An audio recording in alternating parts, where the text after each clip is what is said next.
Women's Land Rights in Africa, Scorecard 2019. Women are at risk of violence, abuse, and exploitation in the process of claiming their right to own, access, and control land.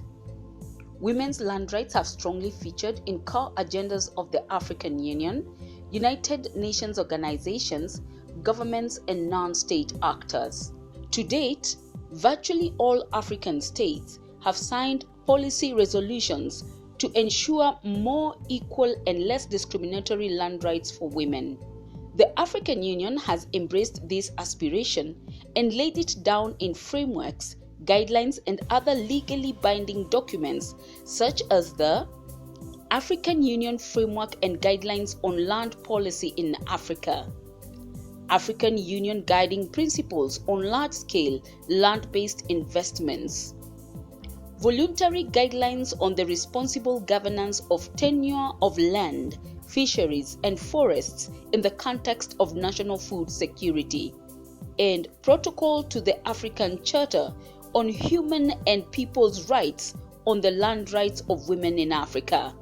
The consortia of civil society organizations comprising of Oxfam, Plateforme Régionale des Organisations Paysannes d'Afrique Centrale, and the Institute for Poverty, Land and African Studies, in partnership with International Land Coalition, is implementing a joint initiative to support civil society organizations to contribute to a better enforcement of women land rights across the African continent through a program dubbed Women Land Rights for Inclusive Development and Growth in Africa. The Scorecard. This is a quantifiable tool to measure and monitor the performance of countries in implementing the provisions of selected African women's land rights instruments. This scorecard is for measuring how committed governments are to women land rights in each country, comparing how women are confronting their governments about land rights, learning how women are tackling their land rights issues, sharing lessons emerging from efforts by women to tackle their land rights issues. How to use this scorecard? We look at 7 countries: Cameroon, Ethiopia, Kenya, Malawi, Mozambique, South Africa, Togo. In the scorecard, we ask these 5 questions. Theme 1. Is provision made in the law to guarantee equal land rights for women? Theme 2. Are women legislated land rights protected and enforced? Theme 3. Are women able to assert control over the land they use? Theme 4. Are women making decisions about land governance? Theme 5.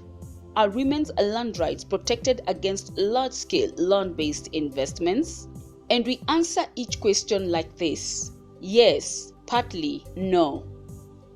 The same graphics have been used to indicate the overall situation on women's land rights in each country.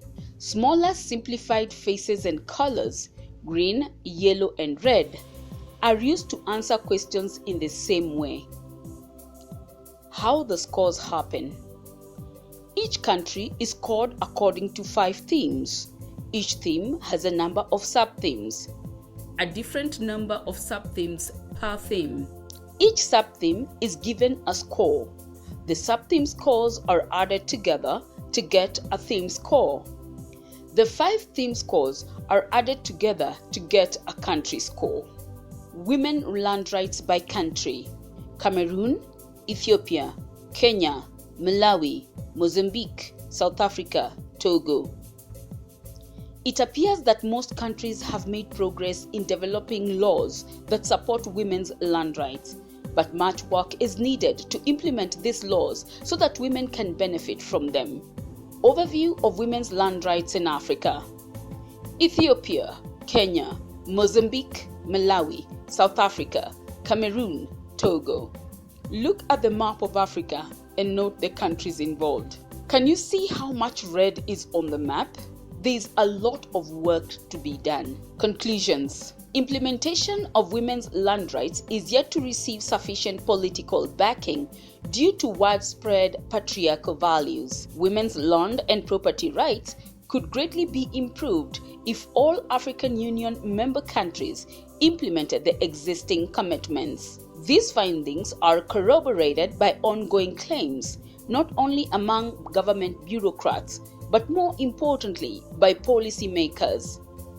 African states and governments need to continue to commit towards equal societies where men and women equitably access land, use, and control it. Active citizenry will increase their participation in governance issues, particularly women participation. Finally, there is the need for full implementation of the African Union guiding principles that promote women's land rights in Africa. The Women's Land Rights Project in Africa is implemented by Oxfam Pan-African Programme, Plateforme Régionale des Organisations Paysannes d'Afrique Centrale, and the Institute for Poverty, Land and Agrarian Studies, in partnership with the International Land Coalition, funded by the European Union.